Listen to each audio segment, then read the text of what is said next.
Hello friends, जय Hind and I hope आप सभी बहुत अच्छे होंगे। तो गाइस, आज का जो हमारा टॉपिक है और आज का जो हमारा लेक्चर है वो बहुत ही ज़्यादा इम्पोर्टेंट होने वाला है। क्यों? क्योंकि हमारी जर्नी तो स्टार्ट हो चुकी थी। किसके लिए हमारी जर्नी स्टार्ट हो चुकी थी? जो मॉडर्न एटॉमिक मॉडल है उसके लिए। किस क्लास में? तो हम लोग प्रीवियस क्लास में ही अपनी जर्नी स्टार्ट कर चुके थे।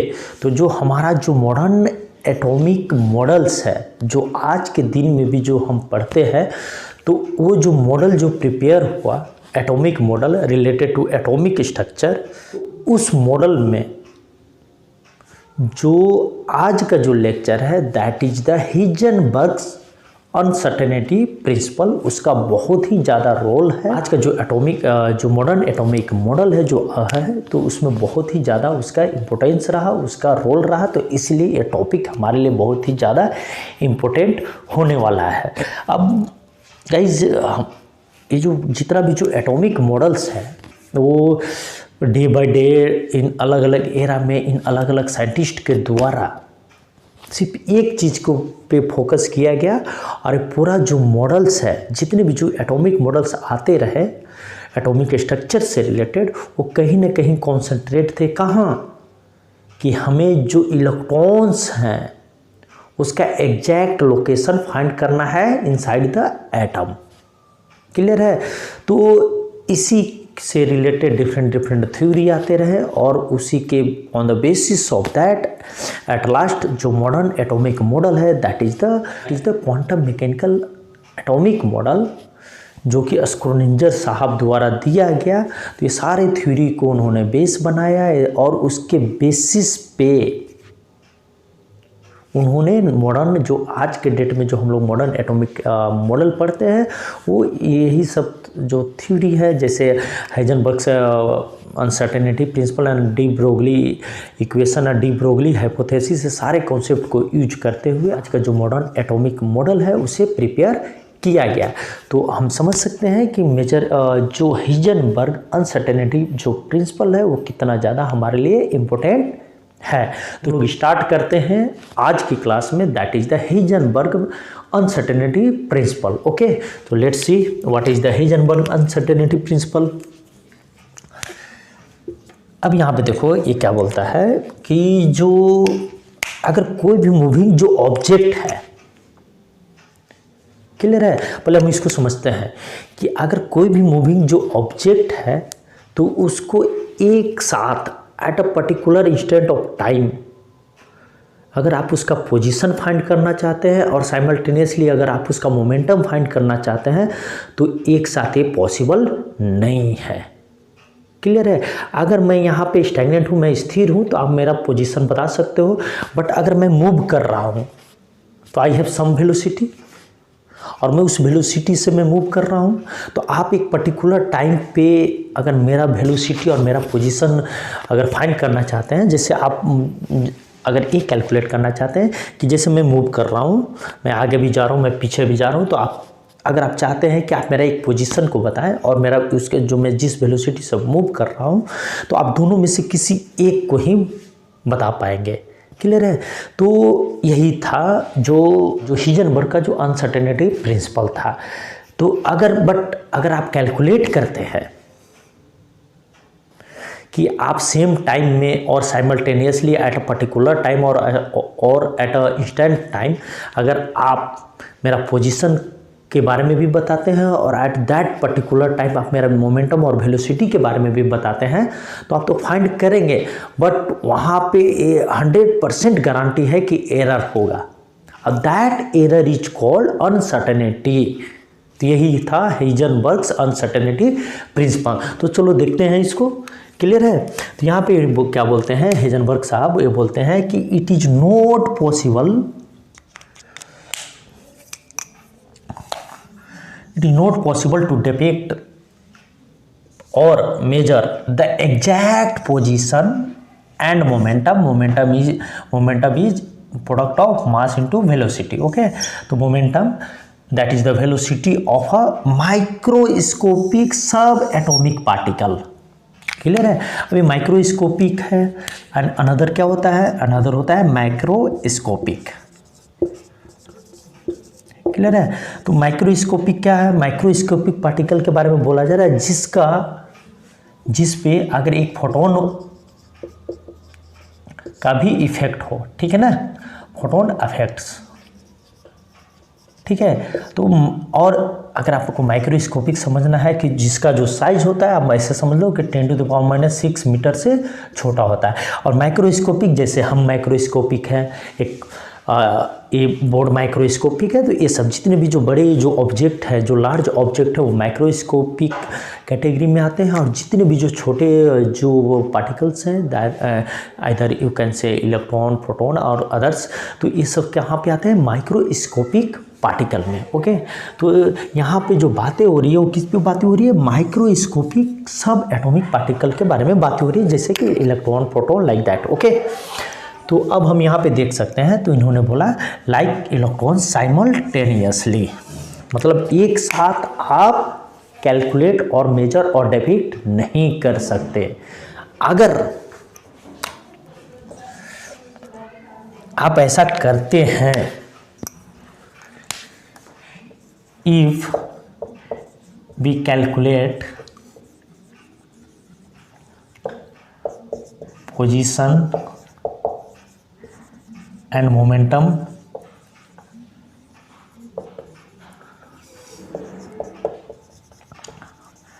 simultaneously, then there must be errors, and that error is called uncertainty.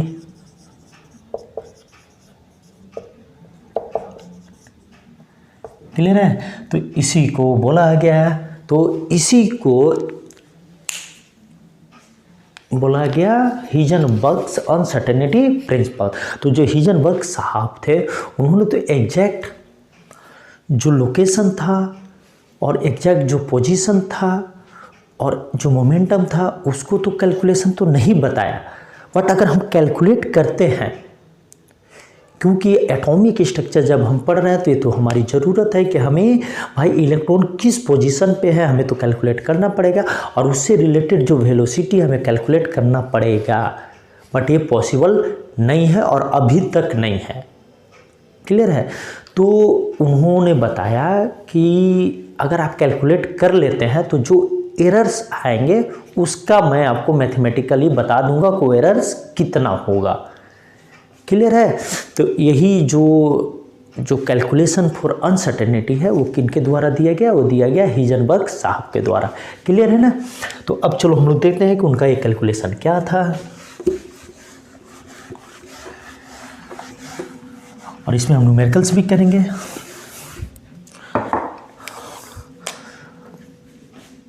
हम जानते हैं कि जो इलेक्ट्रॉन्स है वो 3 डायमेंशनल स्पेस में मूव करता है। तो this is the Y axis, this is the X axis and this is the Z axis. Okay, so अगर हम कंसीडर करें पर्टिकुलरली फॉर एग्जांपल कि इस डायरेक्शन में, एक्स डायरेक्शन में जो इलेक्ट्रॉन्स है वो मूव कर रहा है, तो हम अगर इसका जो पोजीशन है हम उसको अगर फाइंड करते हैं और उसका जो वेलोसिटी हम उसको फाइंड करते हैं एक्स डायरेक्शन में, तो क्या होगा, अगर जब हम कैलकुलेट करते हैं तो एज पर हिजनबर्ग्स अनसर्टेनिटी प्रिंसिपल, जब पोजीशन के रिस्पेक्ट में क्या होगा, यहाँ पे क्या होगा, यहाँ पे एरर्स होंगे। तो जिसे अगर हम एक्स डायरेक्शन के रिस्पेक्ट में बातें करें तो हम इसे इंडिकेट करते हैं डेल्टा एक्स से। क्लियर है। और यहाँ पे जो मोमेंटम होगा, जो वेलोसिटी होगा वी एक्स, तो उसके रिस्पेक्ट में अगर हम मोमेंटम के रिस्पेक्ट में बातें करें तो क्या होगा, in X direction that is called delta P X in X direction. Okay, तो इसी को दोनों को मिलाकर जो हिजनबर्ग साहब थे उन्होंने बोला कि जो दोनों का जो वैल्यू होगा delta X into delta px will be either equal or greater than h/4 pi।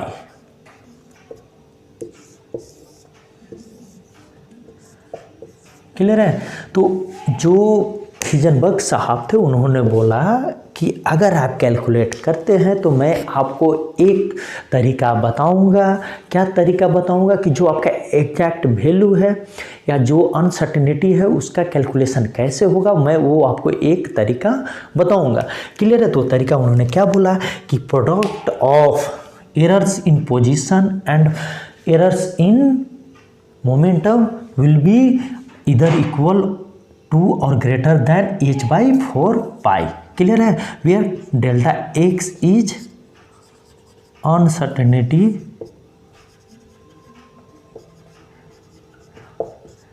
In position and delta p x is uncertainty in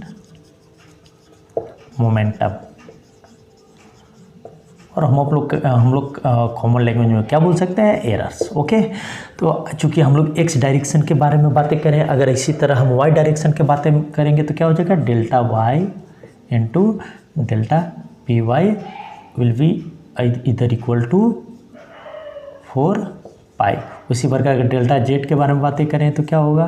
means Z delta P Z इधर इक्वल टू और greater than h/4 pi. Okay, तो ये उन्होंने बोल दिया कि आप भाई इस बेसिस पे आप उनके बीच का जो अनसर्टेनिटी है उसे हम फाइंड कर सकते हैं। क्लियर है? तो इक्वेशन नंबर 1 ये हुआ। अब इसी को हम लोग अगर फर्दर अगर एक्सटेंड करें तो डेल्टा x इंटू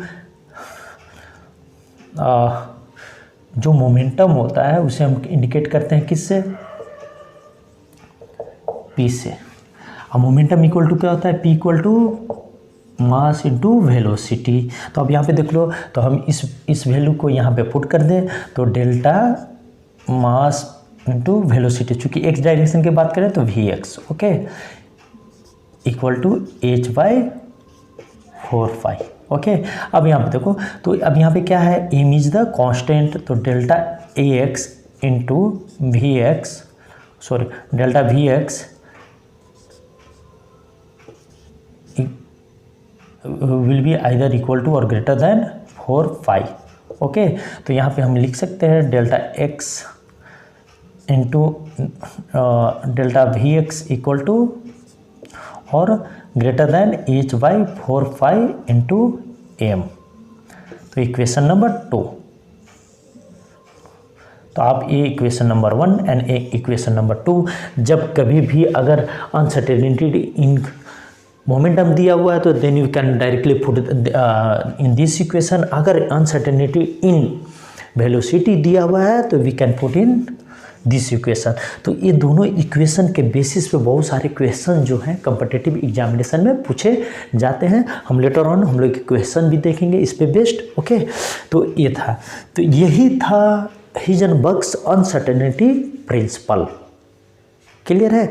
अब इसके बाद हम लोग देखते हैं कि भाई हिजन साहब ने तो ऐसा तो बता दिया, तो इसका सिग्निफिकेंस और इम्पोर्टेंस क्या है वो हम लोग देखते हैं। क्लियर है? तो चलो हम लोग देखते हैं हिजनबर्ग साहब का जो अनसर्टेनिटी ऑफ प्रिंसिपल था उसका सिग्निफिकेंस या importance of Heisenberg's uncertainty principal.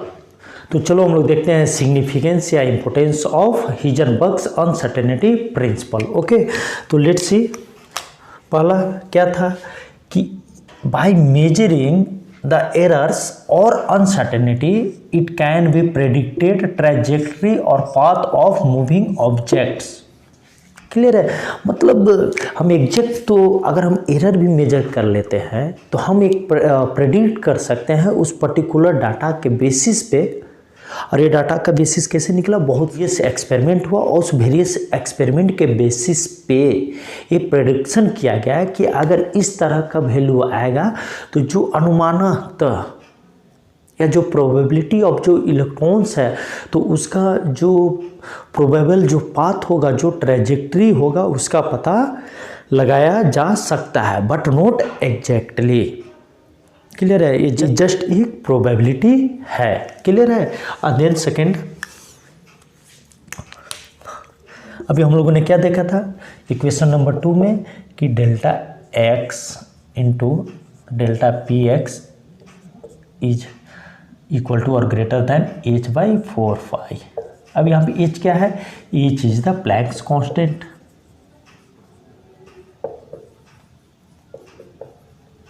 and 4 is constant and pi is also a constant।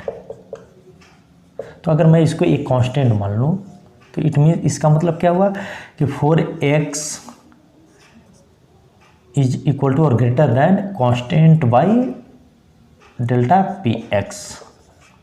तो यहाँ पे आप देखो, तो इसका मतलब क्या हुआ कि जो डेल्टा x और जो डेल्टा px है, सॉरी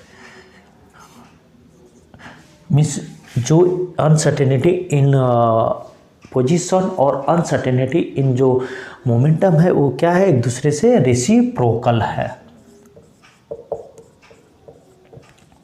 तो इसका मतलब क्या हुआ, इसका मतलब यही हुआ कि अगर ये डेल्टा एक्स मीन्स अगर एरर इन पोजीशन जितना कम होगा, अगर ये लेस होगा तो डेल्टा पी एक्स उतना ज़्यादा हाई होगा।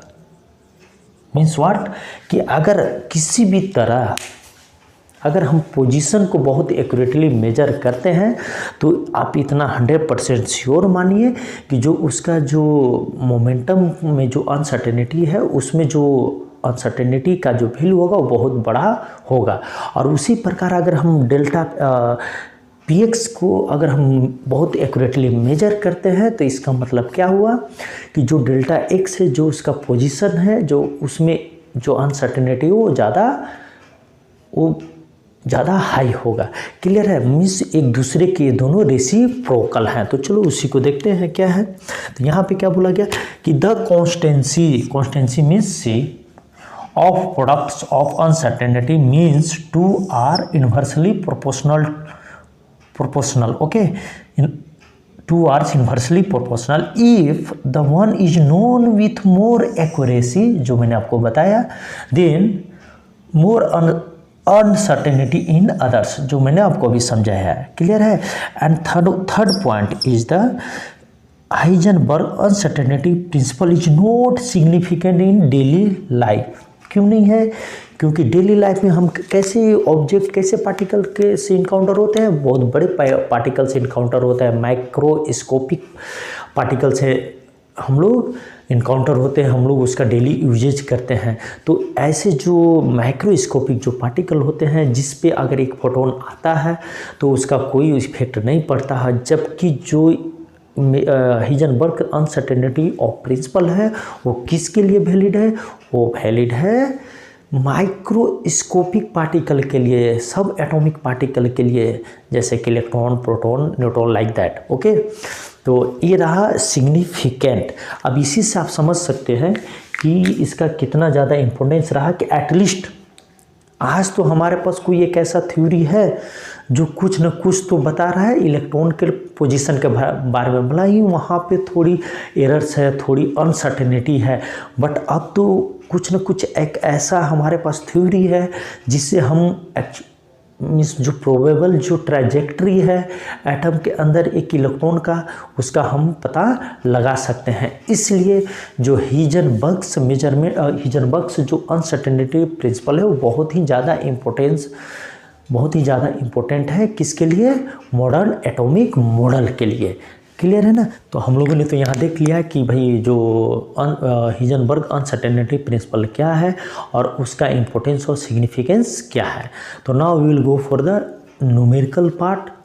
वहाँ पे हम लोग देखेंगे कि किस तरह का जो क्वेश्चन है, चाहे आप IIT JEE का एग्ज़ाम दे रहे हो या नीट का एग्ज़ाम दे रहे हो या किसी भी कम्पिटिटिव एग्ज़ाम दे रहे हो, इवन क्यों ना आप बोर्ड का ही एग्ज़ाम दे रहे हो, तो वहाँ पे किस तरह के क्वेश्चन पूछे जाते हैं। तो जो हम लोगों ने अभी पढ़ा उसी के बेसिस पे हम एक न्यूमेरिकल्स करेंगे। तो let's see that numerical. Okay, now we will go for the numericals और question that is based on the Heisenberg uncertainty principle. तो let's see that numerical. Okay, तो यहाँ पे देखो क्वेश्चन क्या है कि calculate the uncertainty in position of a dust particle with mass equal to 2 milligram if the uncertainty in velocity is 2.75 into 10 to the power minus 10 meter पर second. Okay, तो हम ऑलरेडी क्या जानते हैं हिजनबर्ग प्रिंसिपल से कि delta X into delta P is either equal to और greater than H by 4 हमारे पास एक इक्वेशन है। Then second equation is delta X into delta V X is greater than equal to 4m into pi, that is the mass. Okay, तो हमारे पास दो equation है। अब यहाँ पे हम क्वेश्चन पे आते हैं कि क्वेश्चन में हमारे पास क्या क्या गिवन है।